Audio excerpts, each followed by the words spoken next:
सल्लु अलल हबीब सल्लल्लाहु तआला अला मुहम्मद सल्लल्लाहु अलैहि वसल्लम। मेरे मीठे और प्यारे इस्लामी भाइयों और मदनी चैनल के नाज़रीन, इस वक्त हम उस मुबारक पत्थर के पास मौजूद हैं। पता नहीं इसको पत्थर कहना भी मुनासिब होगा कि नहीं, क्योंकि दिखने में तो ये आपको पत्थर लग रहा होगा, लेकिन ये सिर्फ पत्थर नहीं है। एक बार आप तहज्जुद के वक्त शाह कुतुब आलम रहमतुल्लाहि तआला अलैह रात के अंधेरे में घर से बाहर निकले और पैर पे ठोकर लगी, तो आपने कुछ इस तरह इरशाद फरमाया कि क्या मालूम पत्थर है, कंकर है, लोहा है या लकड़ी है, ये ना जाने क्या है। ये कहकर आप तो नमाज के लिए तशरीफ ले गए, मगर जिस चीज से आपको ठोकर लगी थी, जिस पत्थर या जिस जमीन के उस हिस्से से आपके कदम लगे थे और आपने ये जबान से 5 जुमले अदा किए, अजीब व गरीब बात ये मेरे मीठे इस्लामी भाइयों कि ये बताया जाता है कि ये 5 चीजें, जी हाँ 4 चीजें तो समझ आती हैं, कंकर, पत्थर, लोहा या लकड़ी, लेकिन 5वीं चीज न जाने क्या है वो भी इसमें मौजूद है। वो कैसे? तो ये इंशाल्लाह हम यहाँ के जो मौजूद इस्लामी भाई उनसे पूछेंगे।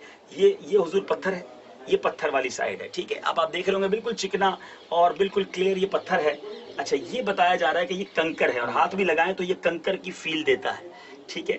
अच्छा, फिर इधर आए तो ये लोहा है, यानी ये आयरन है और इसको निकाल कर भी चेक किया जा चुका है। और ये वाली जो साइड है ये लकड़ी है, ठीक है। अब ये 4 चीजें एक ही जगह में, एक ही पत्थर में मिक्स हैं। और अब बताया जा रहा है कि ये जो हिस्सा है जिसके बारे में बताया जा रहा है कि ना जाने क्या है, यहाँ से सुना है कि अंग्रेज लेबोरेटरी के लिए ये पीस भी निकाल के ले गए और अब तक लेबोरेटरी नहीं बता सकी है कि ना जाने क्या है। तो ये अल्लाह वालों की शान होती है कि उनकी जबान से निकला तो रब ने वैसा ही फरमा दिया। अच्छा, एक और बड़ी खूबसूरत बात यहाँ मशहूर है कि अगर कोई दिल में तमन्ना है और अगर इस पत्थर को उठाया जाए तो तमन्ना अगर पूरी होनी है तो ये पत्थर आसानी से उड़ जाता है, और अगर नहीं होनी तो ये पत्थर नहीं उड़ता। मुझे बता रहे थे इस्लामी भाई कि 10-12 साल का बच्चा अपने वालिद साहब के साथ यहाँ आया, बच्चे से ये पत्थर आसानी से उड़ गया, वालिद साहब ना उठा सके। बहरहाल ये अजीबो गरीब जरूर लग रहा होगा आपको, लेकिन ये जिंदा हकीकत है और हम यहाँ मौजूद हैं। अब आइए कुछ नियतों के साथ मैं भी उठाने की कोशिश करता हूँ और देखते हैं ये पत्थर उठता है कि नहीं। पहले मैं वैसे ही इस पत्थर को पिक करने की कोशिश करता हूँ कि इसका वजन कितना है और क्या ये आसानी से उठता है या नहीं। बिस्मिल्लाहिर्रहमानिर्रहीम। अल्लाह वालों से है जो वाबस्ता, तकरीबन मेरा ख्याल है नहीं, मुझसे तो नहीं उठ रहा। अब अप्रॉक्स जो है ये शायद जिसको कहें कि 30-35 किलो इसका वजन होगा। और अब चलें कुछ नियत करते हैं। अल्लाह वालों से है जो वाबस्ता,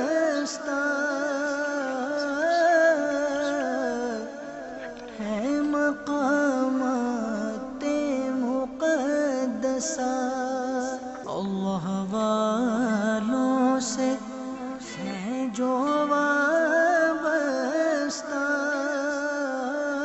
एक तमन्ना की मैंने और उससे वो पत्थर अल्हम्दुलिल्लाह उड़ गया। दूसरी इल्तिजा की और जो दिल में ख्वाहिश थी वो पत्थर नहीं उठा। अब मैं तीसरी कोशिश करने जा रहा हूँ। अल्लाह वालों से है जो वाबस्ता,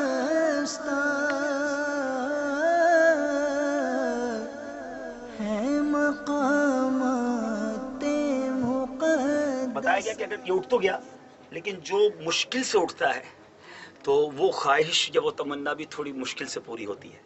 बहरहाल अल्हम्दुलिल्लाह अपनी आंखों से मैंने तो मुशाहिदा कर लिया है। आप भी अगर अहमदाबाद शरीफ आएँ तो इस चीज़ को अपनी आंखों से मुशाहिदा कर सकते हैं। अल्लाह ताला मुझे और आप सबको नेक मुबारक जगहों पर, मुक़द्दस जगहों पर जाने की तौफीक अता फरमाए। सल्लु अलल हबीब सल्लल्लाहु तआला अला मुहम्मद।